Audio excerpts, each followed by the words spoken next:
I will talk about how can you enable highlights on your Discord app. Just go down, click on you down here. So then it's going to take you to your profile. Go above this sign, click on it. It's going to take you to this list. You're scrolling down here until you will find notifications. Click on it. Then you click on get notifications outside of Discord.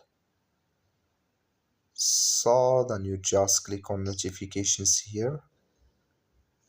Click on notification categories. So then you're scrolling down here until you will find we will go back until you will find here highlights. Click in this sign, like you see this color show for us here.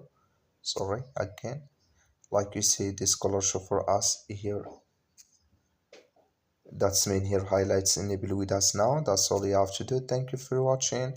Don't forget to support us by liking, subscribe.